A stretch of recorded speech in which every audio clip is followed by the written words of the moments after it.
So not only again, is this today the final day of this Dharma retreat called Deconstructing the Myth of Self. And actually the people who've been on retreat, there are about 50 of them, we've had about 100 members involved in what we call an intensive period of practice for the whole year. So we've had this intensive going on, and now half of the members just came to this retreat. And I'll talk a little bit about deconstructing the myth of self, the myth of ego. But I think it's also, in terms of confluence of events, tomorrow is December 8th. Does that mean anything to anybody?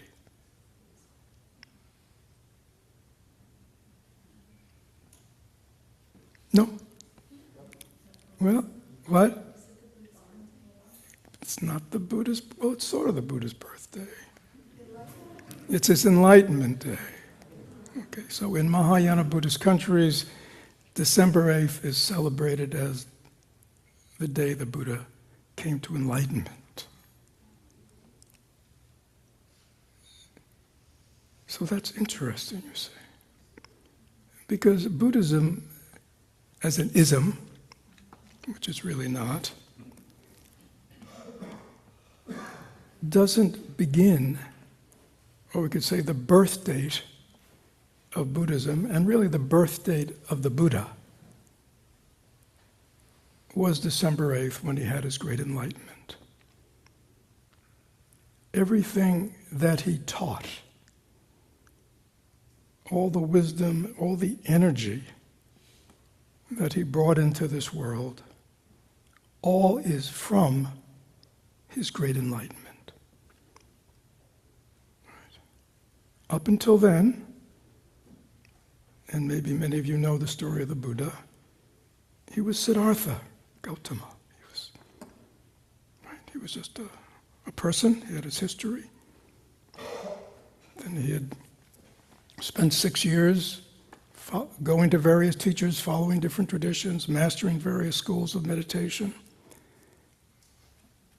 But finally, unsatisfied with the realizations that were being promulgated at the time, and felt, because he was motivated by one thing. He wanted to find the source of human suffering. Why do human beings suffer? Right?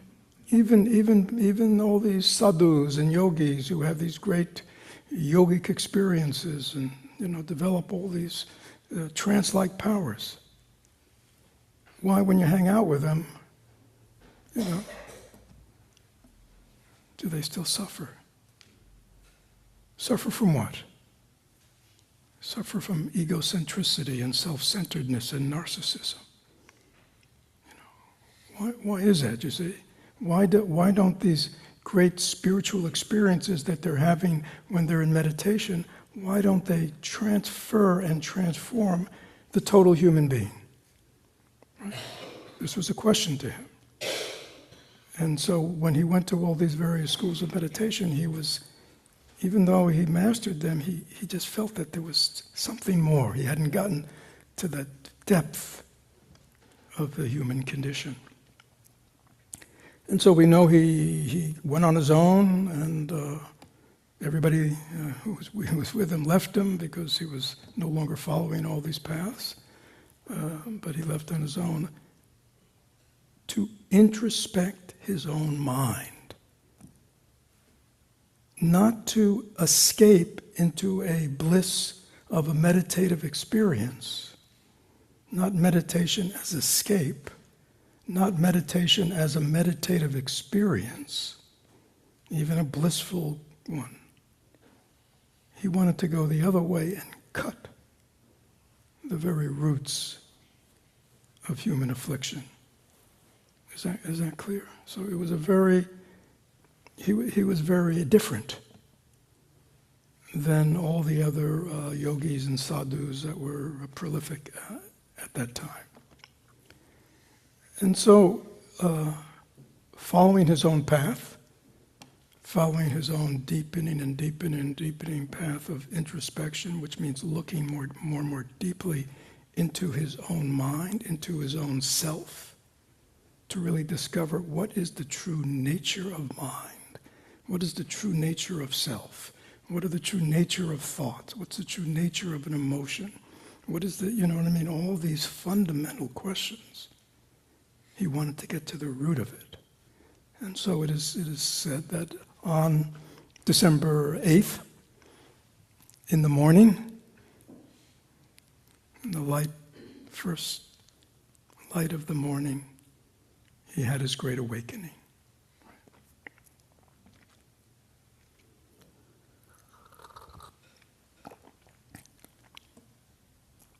So how do you encapsulize a great awakening?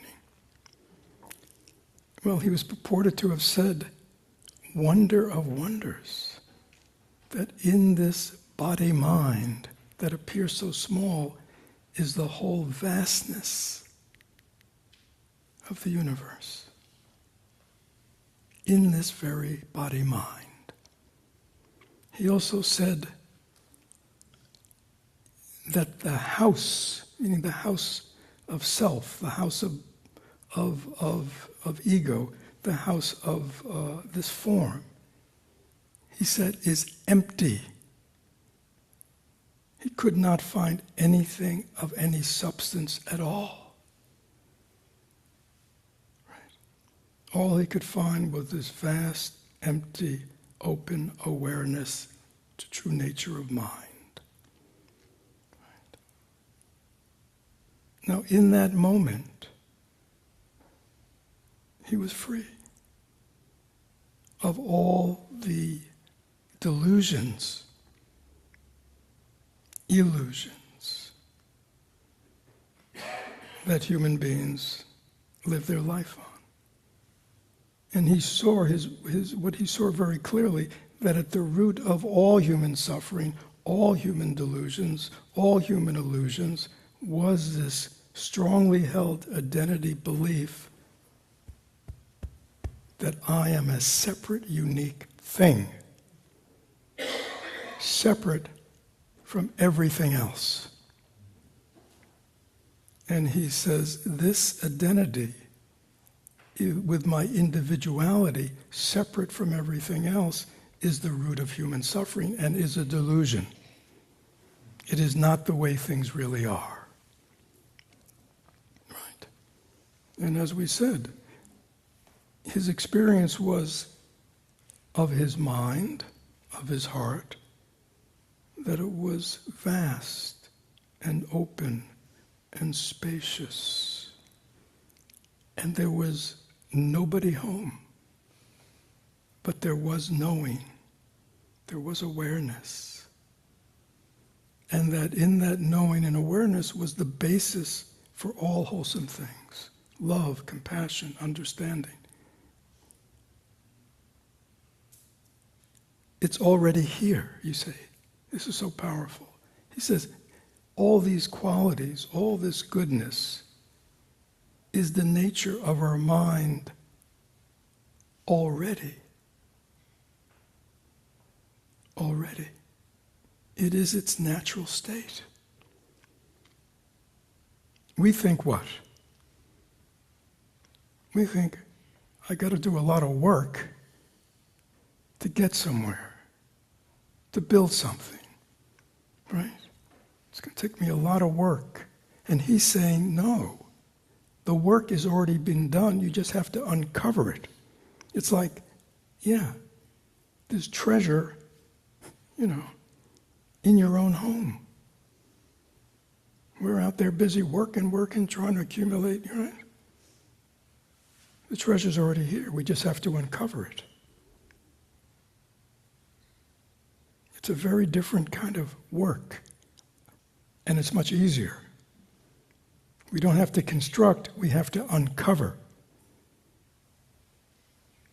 So it's a very powerful message, and again, he taught from 29, 30 when he had his great enlightenment, he taught to his 80, so he taught for 50 years. And if you're familiar with Buddhist literature, he taught So many times. He taught all the time. He just wandered about, gathering disciples, and just responding to people. And every interaction he had with people was recorded. Not recorded, but I mean, because he had disciples. In those days, people had memories.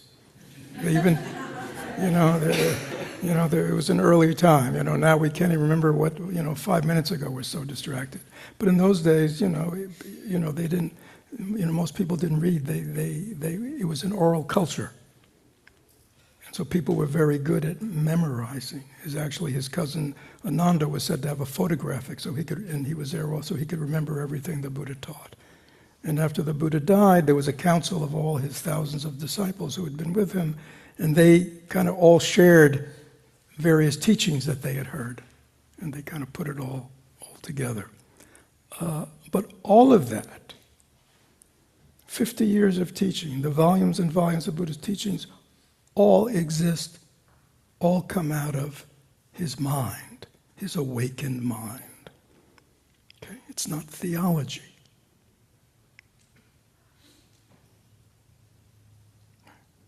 And he was a human being, just like us, who awoke to his true nature.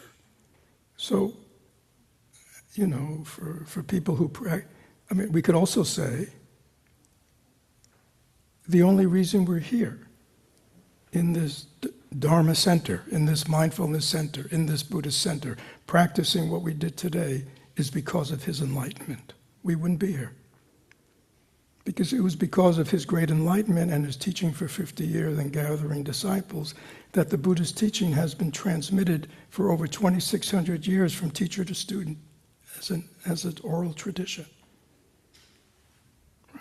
Right? So it sounds weird, but here in Tampa, Florida, we're only here because of the Buddha's enlightenment. And because he didn't keep it to himself. He shared it. Now, did he always share the deepest, purest aspect? No. He taught people wherever they were at. This was his great gift. He helped people wherever he was at. So,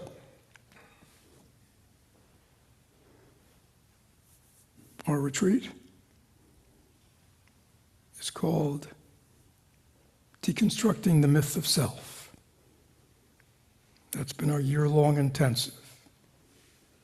Because this self, this self-identity, this constriction around I, me, my,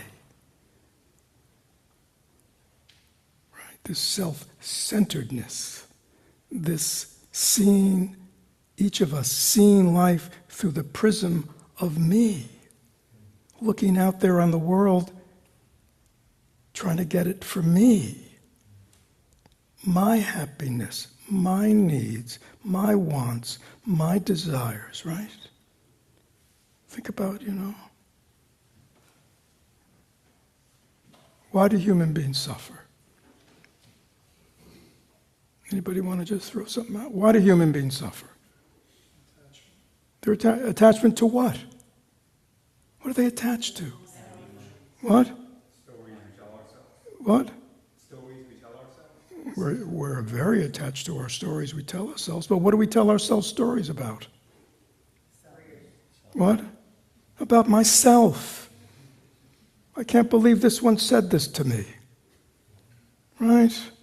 I'm so worried about that happening to me. I'm so concerned about what this person thinks about me. I'm going to be so unhappy if I don't get this in my life, if I don't get the right relationship, if I don't get the right job, if I don't get the right house, the right car, right? What's at the center of all of that? Me. I mean, we could go on and on and on, right? With all our likes and our dislikes and our preferences, and right? The whole world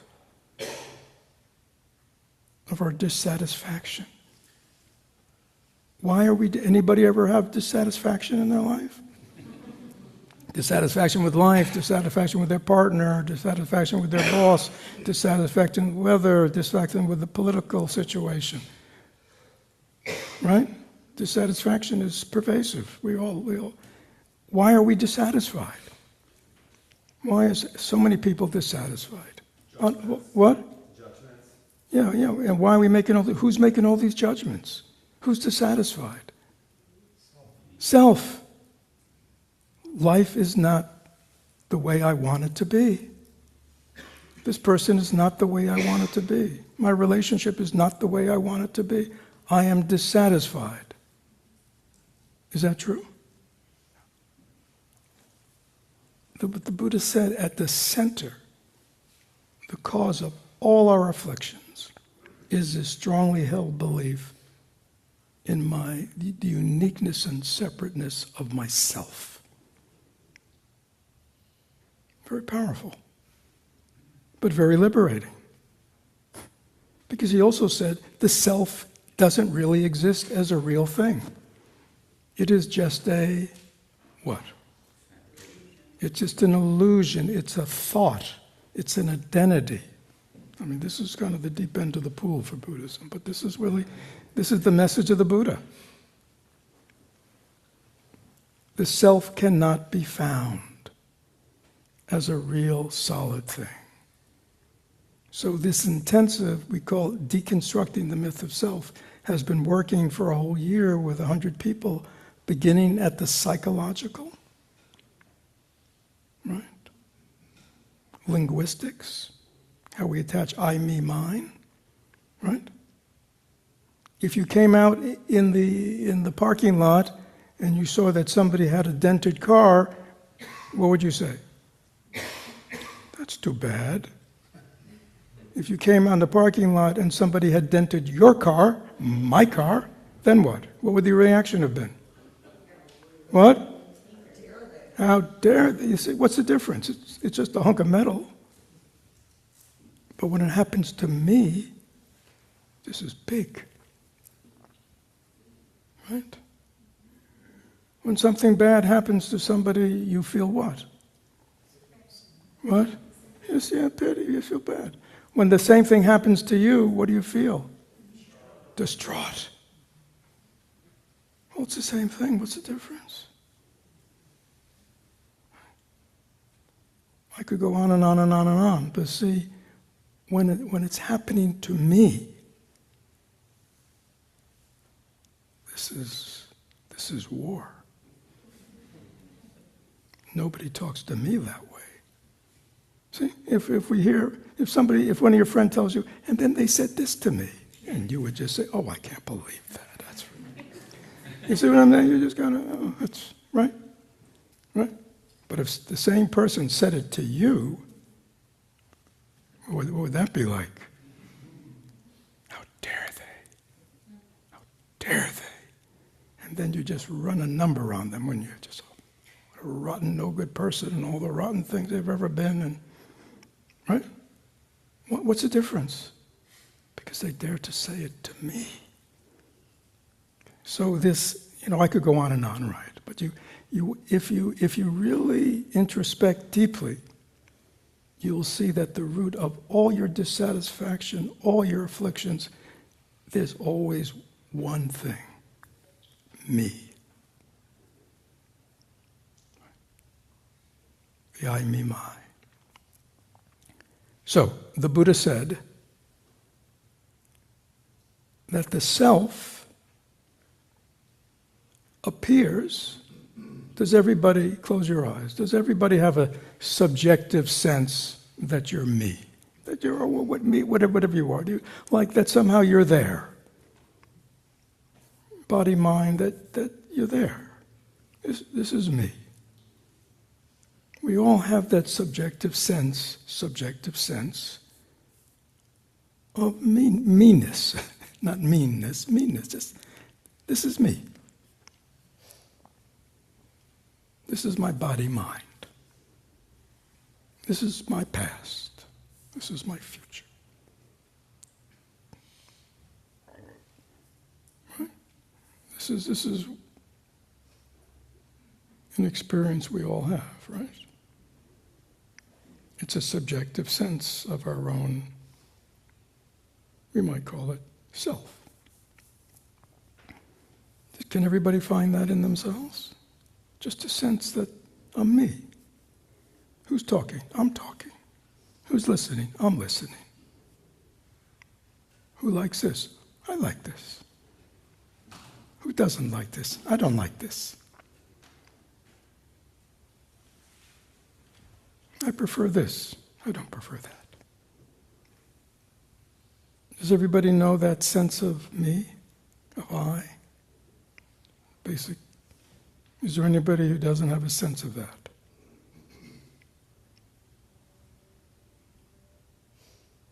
That means everybody does?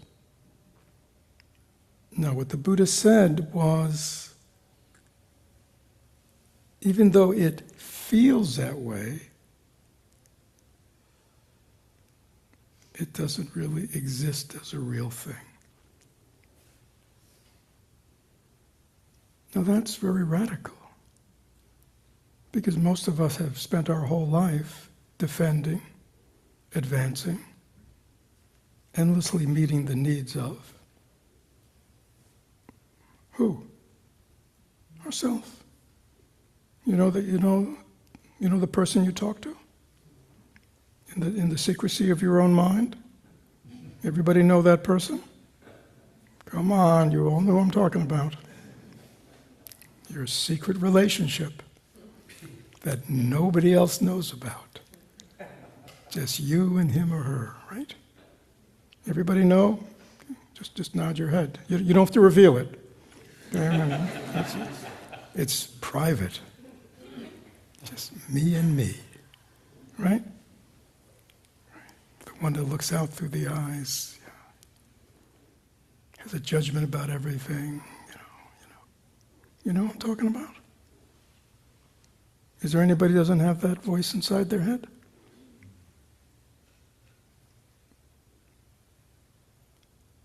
Just a question.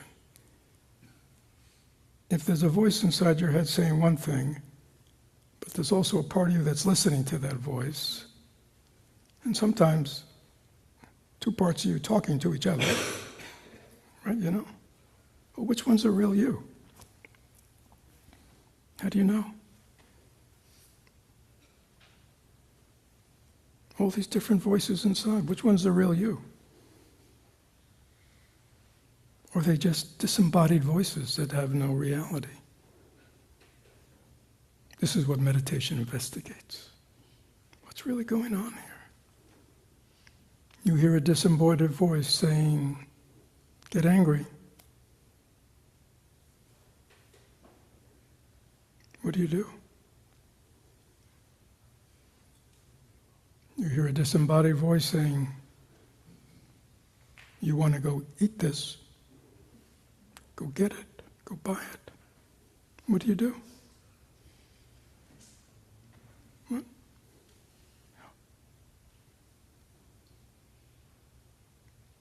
You're this, you're that. You're good, you're no good. You're lovable, you're unlovable. You're worthy, you're unworthy. Thoughts, words. Who am I really? Who am I really? So many competing voices. Sometimes I feel this way, right? Right? Somebody's very nice to you, and what do you think about that person? What? Aren't they great? They're such good people, right? Right? Next day they say something you don't like, right? And right away you think what? Be honest. What? No good. Selfish. Think about all the terrible things they've done. Right? 20 minutes later they apologize. Forgive me, I was just kind of bad. It's kind of just in a bad mood, Yeah. And what do you think? Oh, they really are very nice.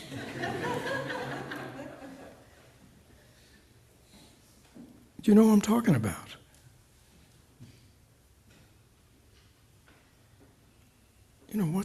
what's real? What's true? Are any of my perceptions about reality and people accurate, or are they just response of the ego to how people are treating me? Right? When they're treating me the way I want to be treated, they're wonderful. When they're treating me the way I don't want to be treated, they're terrible. When they say the things to me that I want them to say, they're wonderful. When they say the things to me that I don't want to ever hear, insensitive. Right? And who's at the center of that? Me. The authoritarian, ordering the world to be the way I want it to be. Endlessly manipulating, controlling people and the environment so I can get it to be just the way I want it to be. And when I get it just the way I want it to be, then what? It has to stay that way, and then I'll be what? Happy. Right? Do we want to be happy? Is there anybody here who wants to be miserable? Everybody here want to be happy or well-being or feel good or enjoy life? I mean, we all agree? Yeah. Except the strategy of self to get there is to get everything its way. Right? That's the world of self. When I can get everything my way, the right job, the right relationship, the right car, the right house, the right bank account, the right weather, the right, what else? The right body, what else do I need to be happy? Friends and family. The right friends and family. Anything else I need to be happy? What? Right political climate. If I can get the right political climate, yeah, then I'll be happy. What else? Would anybody else have any criteria to be happy? Well, when I get all the right stuff, get rid of all the wrong stuff, get all the right stuff, right? We can't forget, we got to get rid of the bad stuff. Right. Anything else that we need to be happy? The right sports team. The right sports team. Hold on, the right sports team winning. It's not just the right sports team, right? Because if they're losing, we're not happy. Yeah, right sports team, what else? Right vacation. What else do we need to be happy? Right, I want the plants to grow the way I want them to grow or not grow the way, yeah. What else? The right children, yeah, definitely the right children. Which reminds me, how about the right parents?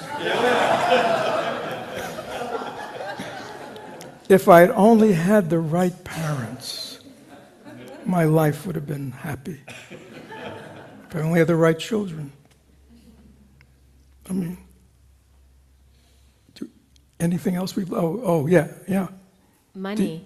Money, the right amount of money, yeah. But there's no right amount of money. As we see from our billionaires, you can't have too much money, can you? You always need more. Self is never satisfied. What else? Food. Oh, forgive me. Right food.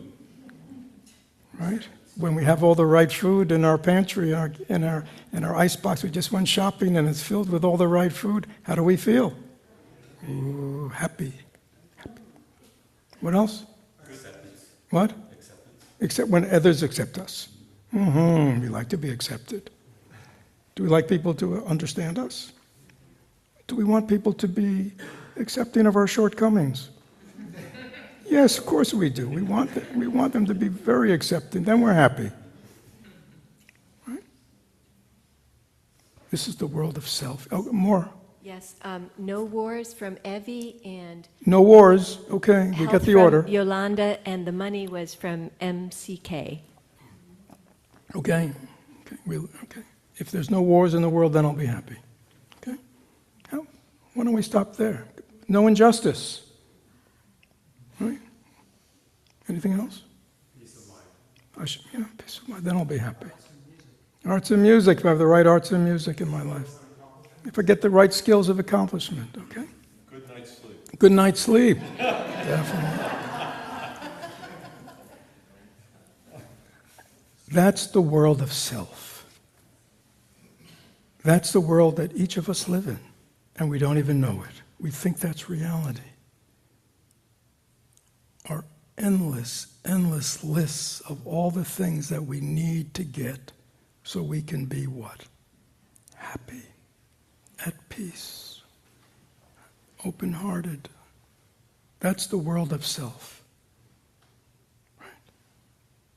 The world of self is a world of need because the self doesn't really exist. It always has to create itself by gathering as much as it can of the things it thinks it needs. So that was quite a list, right? So if you spent your life meeting every one of those needs, you'd be very what? Busy. You'd be exhausted at the end of the day. Does anybody look at their life and go, I'm incredibly busy and I'm exhausted at the end of the day? Does that sound familiar? Yeah. And it's never satisfied. The self is never satisfied. Why not? Exactly. Because of impermanence. Right? Everything can change. Right? Everything can slip away. People change. Situation changes. Everything changes. Right?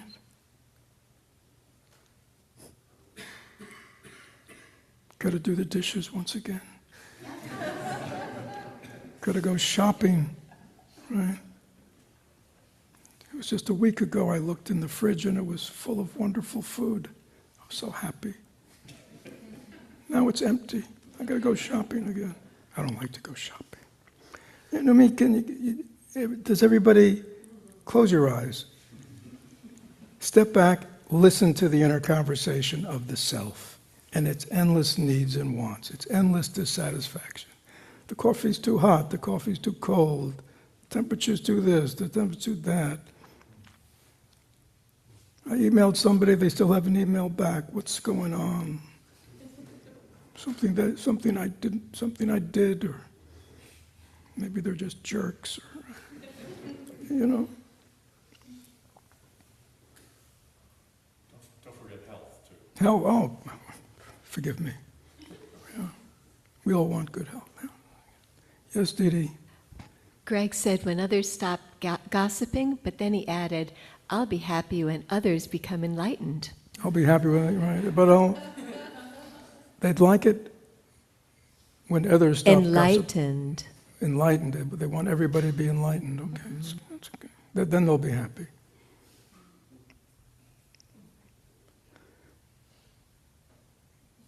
What do you hear? When you listen, when you get it out and you get the list out of all the things that have to be met for me to be happy.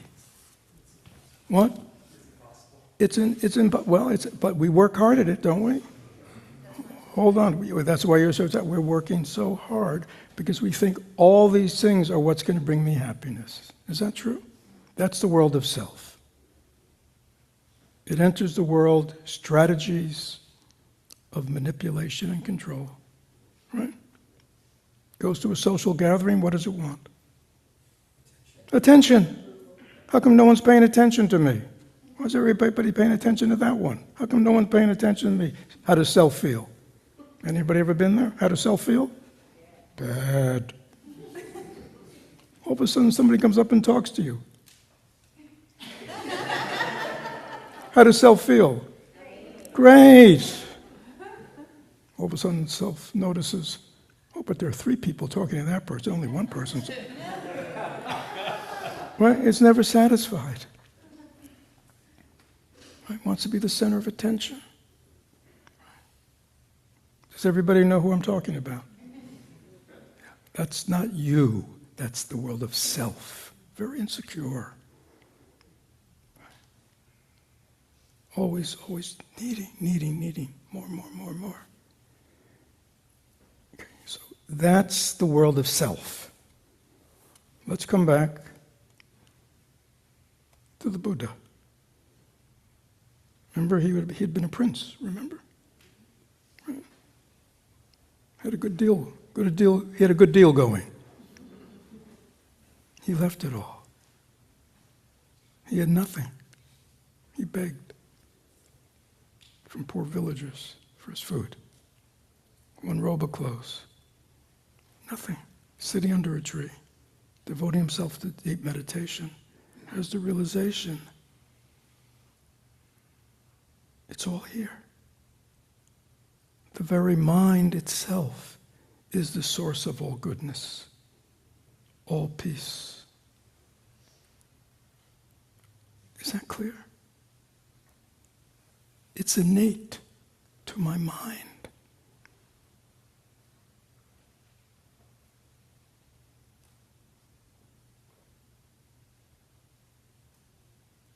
Here's us scurrying around, working so hard, controlling, manipulating other people, other situations, other countries, endlessly, and accumulating, getting more. For what's the end game? Then I'll be happy. The Buddha says you already have the basis of happiness within your own heart-mind. It's your inheritance. It's your true home. Come home. Can you see it's a different journey? One calls us in, and one just endlessly has us out there working.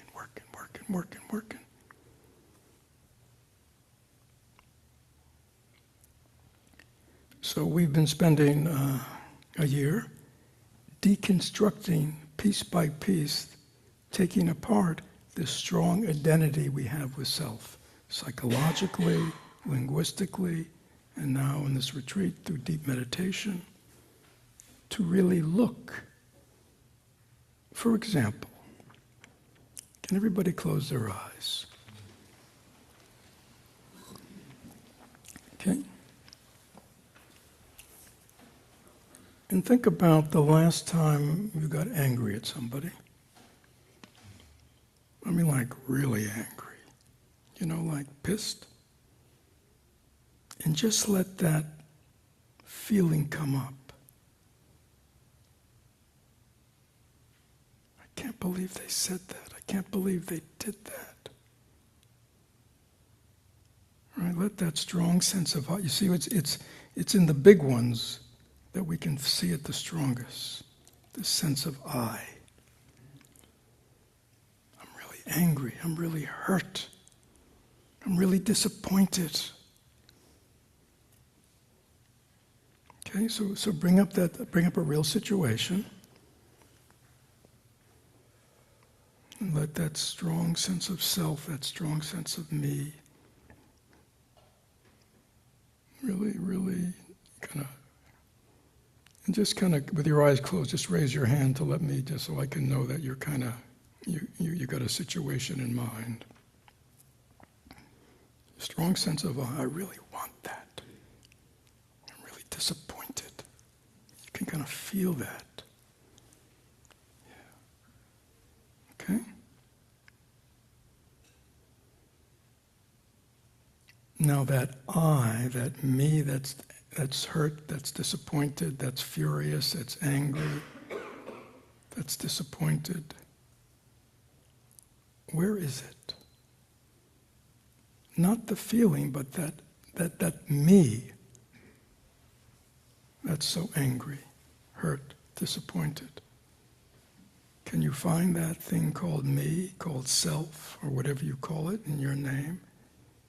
I want you to look deeply in your body, mind, because if it exists, it has to exist somewhere real. If it's real, it has to exist somewhere. Please, right now, look for yourself, for that identity. I want this. I need that.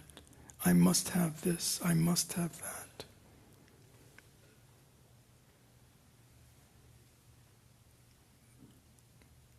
Can you locate that sense of self in a like a real thing? Can you, in other words, can you find this thing called self? we hear the disembodied voice, but to believe the truth of disembodied voices is not too grounded in reality. Where is the self from which this voice emanates? Where is this person, this entity, this ego that I call me? Where is it? Well, it has to be either in my body or my mind. Where?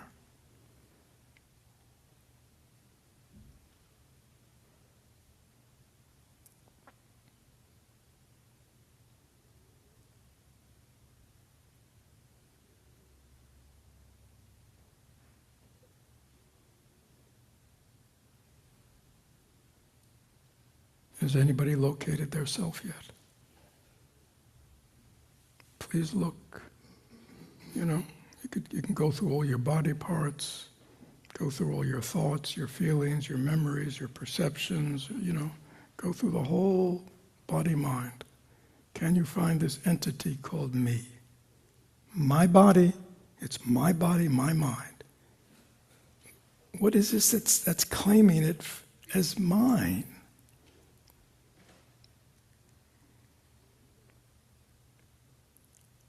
If it's real, it has to exist in some way.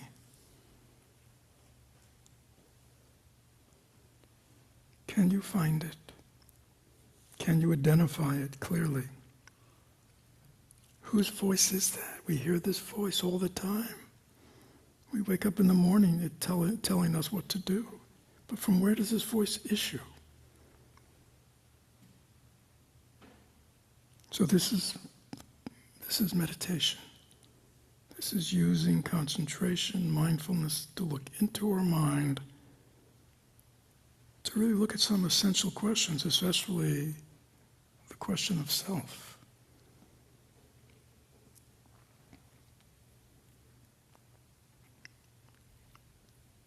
This is called investigation. We're using meditation to investigate our own experience, especially the experiences that cause us suffering in life.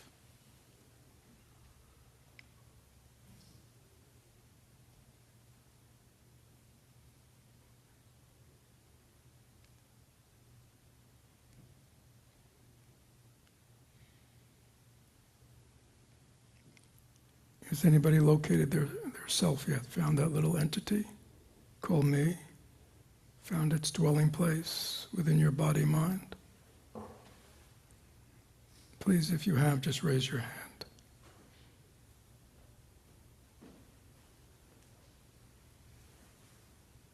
If you've located an entity, a thing called me, the one who's barking the orders, can you find him or her?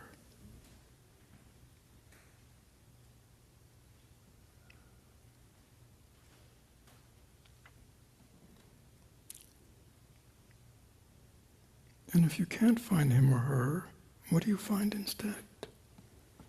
When you look into your mind and body, is there an entity called ego, called self, called me? Whatever your name is, can you find it?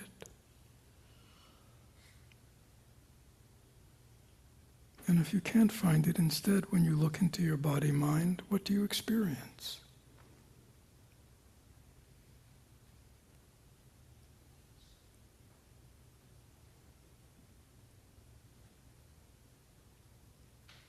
What's really going on in there?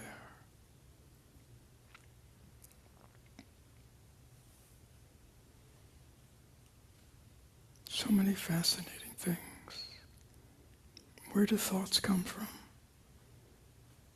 What's the nature of an emotion as an experience?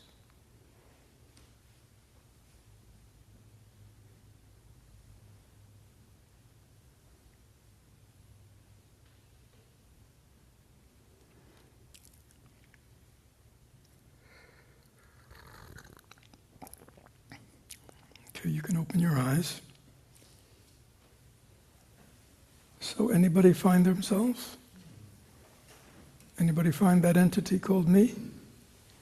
Anybody found the one who's barking commands at you all the time? Who's telling you to get upset, who's telling you to get hurt, get angry, telling you to worry? Has anybody found that entity yet? Don't be shy. Nobody found it. Just kind of nod your head. Did you find it? Just nod your head. You found it. Where'd you find it?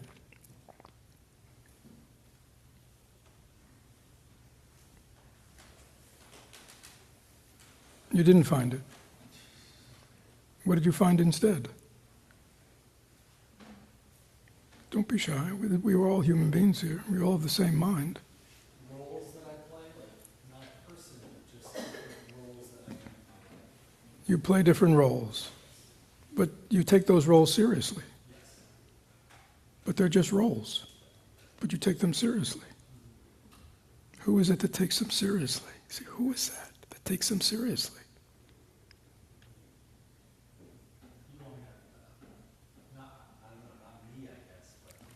Yeah. So you're playing roles in life.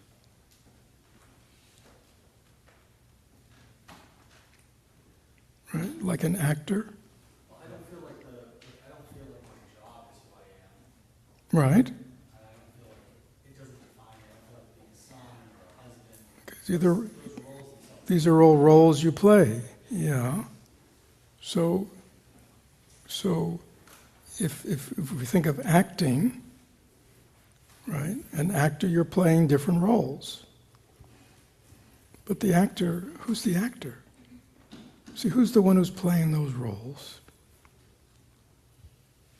It's a hard question, Fred. Yeah, it's a hard question. You know, so let's say you play a role as a husband and a father. How would you like to play that role?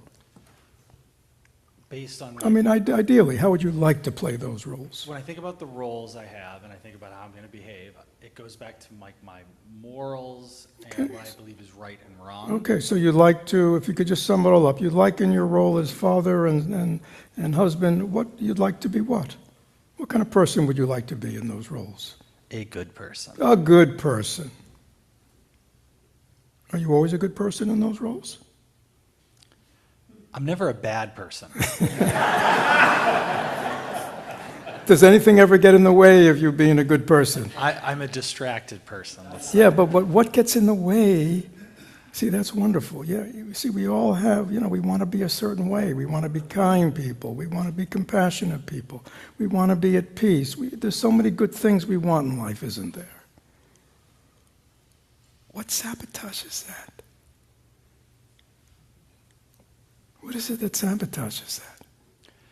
Honestly, impatience is probably my number one thing. When things don't work out the way that I want to and the speed that I want. When things don't work out the way I want them.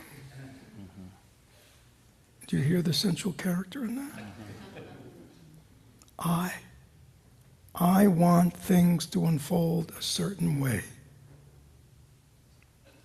Right? When things unfold a certain way, according to the criteria of self, then you're what? I guess happy, yeah. Yeah. When things aren't unfolding the way self wants them to be, you're impatient, which means you're angry. Yeah. You're frustrated. Okay. That's self. The truth is what? Things are just unfolding the way they are, according to causes and conditions. Is that true? Yes. At the end of the day, is that true? Mm-hmm. Can you control the unfolding of every experience? No. See, that's the intelligent you. But self, what does he think? It's forgetful. Yeah, it doesn't remember that. And he thinks, He will the events to change. yeah, that's the world of self.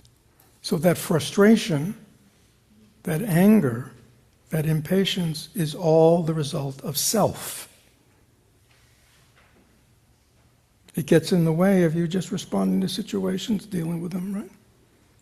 Because that's an emotion. And it comes from a self that stands outside of life and says it should be a certain way. Who else plays roles in life? Well, let's get some new people. What role do you play? You there in the yellow sweater. Yeah, that gentleman. What role do you play? Give me your favorite role in life. You're a grandfather. That's too easy. That's give me some. Come on. What else? You don't know my grandkids. Yeah. Another role. Anybody in a relationship, like a close all right. You sir with the mustache. Just pass it over to. All right. What's your name? Tom. Tom. Ideally, Tom, how would you like to be in that relationship? How would you like to show up? Ideally. The best me I could be. And what would that look like? Caring, not forgetful. Always remembering. Patient. Patient. Keep going. Caring. Loving, kind. Generous. Yeah. And I think there's the other piece where it's everyone else sees you as that. Okay, well, hold on a second. You're right. Let me slow it down. So let's just take Tom. So this is the way he wants to show up in life, in his relationship. Does anything ever get in the way of that? Always. I mean, does he always show up that way? Always, yeah. Always. Well, not always. Well, but More times than I think I'd like, right? I want you to stop and reflect for a moment.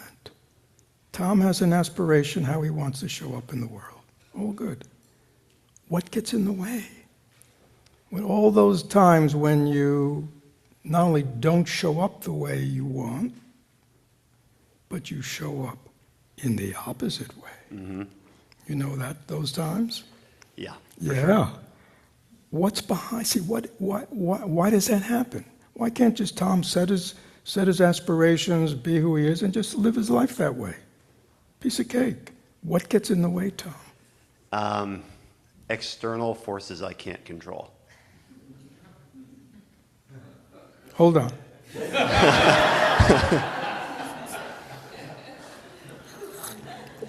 So let's. The problem, Tom, is not external forces. My reaction to Thank you. All right. Yes. But Tom, that's beautiful. It's never me. It's never because me. Right? that's what we think, right? If only she would act the way I want her to act, then I wouldn't be angry. Yep. I mean, right? Is that true? Anybody know that one? That's the world of self. The problem is always where? Out there, because people, the world, is not acting, responding the way I think they should be. So, is that the woman next to you? You having the one be? Yeah. Okay, just checking. Wasn't that whole thing when the guy was kissing somebody and it turned out? Yeah, just wanted to make sure.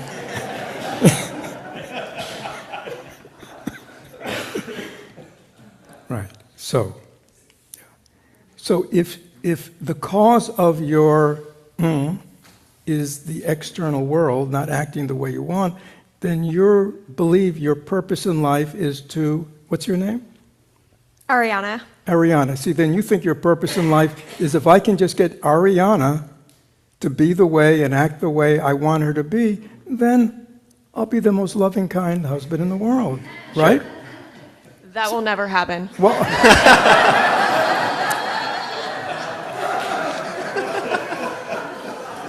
Ariana, no, it'll happen, but he's got to get the right teaching.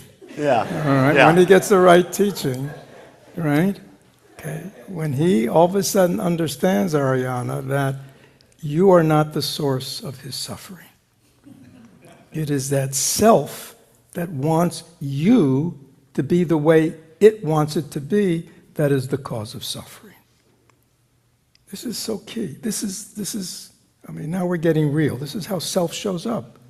It says the problem's out there, and if I can just control and manipulate everybody in my life, the world, my children, that get everything I want, then I'll be happy. That's the world of self. The problem is, everything's uncontrollable. Everything's unfolding according to causes and conditions. Everything's impermanent. So it's a fool's errand, right? Now, what if Tom changed his expectations about how Ariana is supposed to be? How would that be? See how easy that is? Oh, that's all I got to do is just change my mind. Easier said than done, right? It's a journey. Well, that's why we practice, Tom. Right. I mean, that's the practice. That's why we've been on this intensive. That's why we go on retreat. So, because the problem is in here. We need to know our own minds, good and bad, right? We need to know our thoughts, our feelings, our perceptions. We need to know wholesome from unwholesome, and then learn how to change. Meditation, you see, is the internal process. It's, you know what meditation really means? Becoming familiar with your mind. That's the purpose of meditation. Not just to calm it and still it, but to know it. Why do we want to know it? Because we can see how it's causing suffering. Because Ariana, I don't want to get too personal, but when he's doing his control thing, you know, do you love him even more? No, you don't. I try. What? You know what I mean? It also spills out, you see. It spills out, right? But again,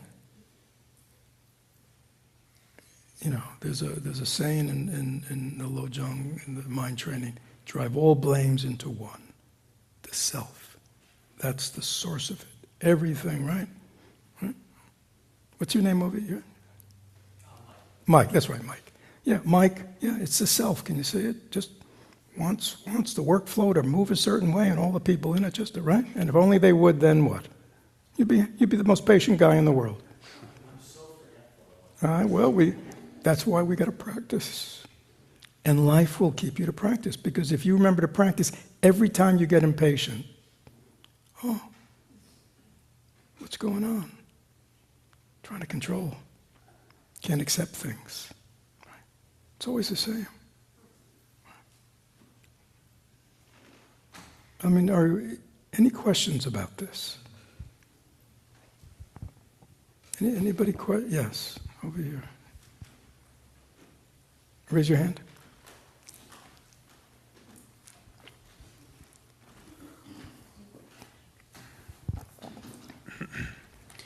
This is somewhere where I've gotten stuck before, or I've heard criticism from others who heard this type of teaching. And that is taking it too far, not using our common sense, as you said during the retreat. And if somebody, let's go to an extreme, was physically abusive, you can leave. Like, you can say, hey, I don't want this in my life. I'm not going to drive this into myself and stay in a bad situation.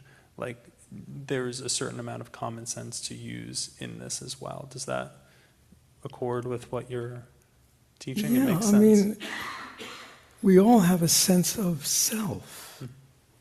It's just not a solid, permanent thing, and it has its basic intelligence, right? So to be able to discern unhealthy situations, unhealthy people, and to stay away, I mean, right? I mean, is it important to know the difference between a rattlesnake and a garden snake? I mean, isn't that just good discernment? I mean, we have a good mind, right?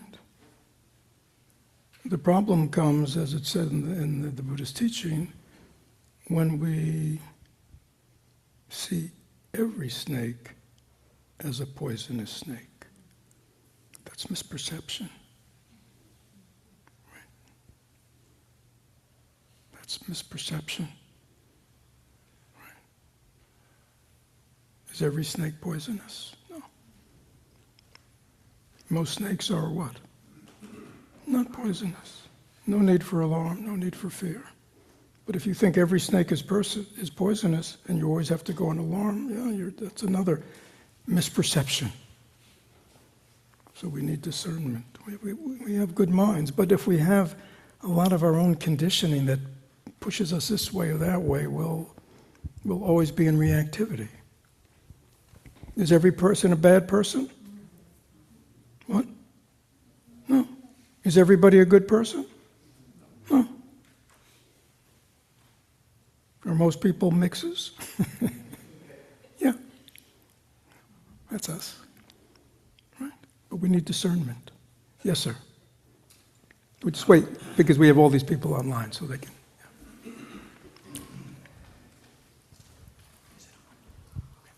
So I'm curious if there is no self, why do I feel so much better when I practice self-compassion? Okay. Buddhism, I'm glad you said that. Buddhism does not teach there's no self. Buddhism teaches that which appears to be a self, upon examination, no self can be found. Such as, we all just looked in our mind for ourselves. Could anybody find a little you in there, in the central control panel? No. Right? And yet, like you said, there is this subjective sense of self, right?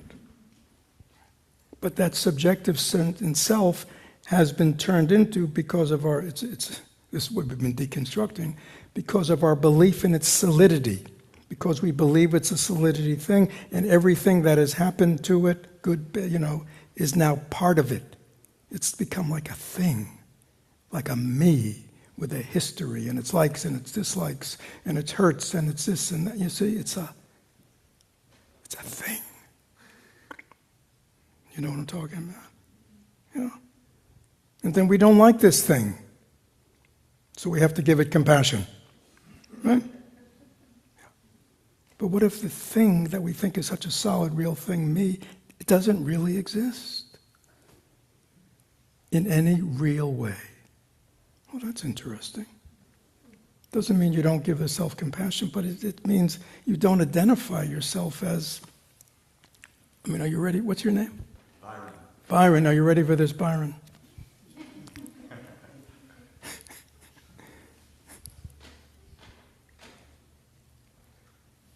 What time did you get up today? Oh, you don't want to know. What? I have little children. 4. Okay. Since 4 till now, have you had many experiences? Yes. Good ones, not so good ones, neutral ones, all kinds of experiences? All of those. All of them.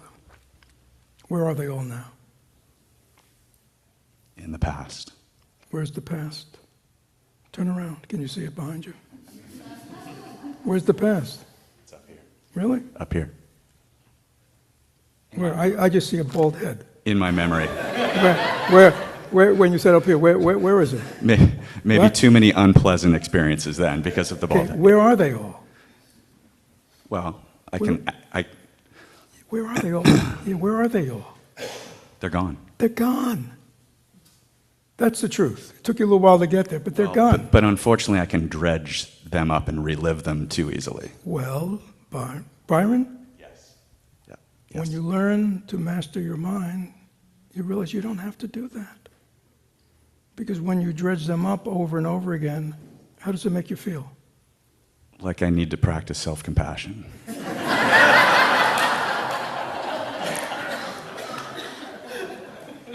I think you're beginning to get it. You see? Yeah, we act like jerks and idiots, and then we got to forgive ourselves and practice self-compassion. You know what I mean? And then but what if you didn't do all that? You see? I guess I'm trying to learn to do it faster. The gentleman was talking about Yeah. remembering and forgetting. Yeah. That's called It's practice. more You're remembering. exactly right. We practice. But we practice in life. It's like, yeah. What happened this morning, whether you were at your best or your worst, or somewhere in between, or all the above, it's all over. Right? It's all over. And you learn. That's all you learn. I mean, we lead reflective lives. It's not like we're oblivious. We learn, yeah. But what we're learning today is we look at cause, you see. If you don't look at cause, then you're endlessly repeating. Right? Act like a jerk, beat yourself up, give yourself self-compassion, act like a jerk, beat yourself up, give yourself some self-compassion. I mean, that's good, you know what I'm saying? I'm not denying that. You see what I'm saying? It's like somebody who's got lung, it's like, stop smoking. Right? Stop smoking. I'm glad you go to a great pulmonologist and he's taking good care of you. Just stop smoking. You don't have to do it anymore. Oh, causation. You see? Causation. So when Byron's at his worst, you don't get down on him. You see, you're curious. Why? What did that bring up? Why? You see what I'm saying? And the Buddha, remember the Buddha's teaching? Are you familiar with the Buddha's teaching? Yes. Yeah. First noble truth, suffering. Second noble truth, cause of suffering. Powerful. His earliest teaching. Yeah. When you act like a jerk, Byron, oh, what's the cause of me acting? You see, you're curious.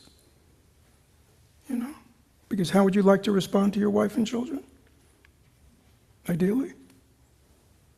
With patience and compassion and wisdom. There. So why don't you do it? It's a piece of cake. I mean, look how easily you said with wisdom, with compassion, right? Do you know why you don't live it? Patterns. Self. Patterns of self. Not just patterns. Patterns that you identify as you, that you hold on to, that you repeat. This is what's got to be untangled. When do we untangle it? When it's happening. And if we're not good enough to get it when it's happening, 2 hours later, when we come down, we look back. Yeah, what was that about? Why did I lose it this morning? See, that's how we get better. We have to just always be aware, be willing to look completely, I mean, are you ever a good father? A kind father? Am I a good father, kind father? Are you ever a kind father, a good father? For sure. Yeah. So you're interested, why is that? You know what I mean? Like, what was going on that I was able to come forward in the way I want to be? You see, you want to understand that as well. So you see, what are the conditions that support me in showing up in the world the way I want to show up? You see? And what is it that sabotages that? Or else you endlessly repeat the cycle. And you can do self-compassion. I mean, I'm not against self-compassion. To the end of time. But you're having to do self-compassion because he keeps screwing up. When he stops screwing up, you can just, you get it? I do. Good.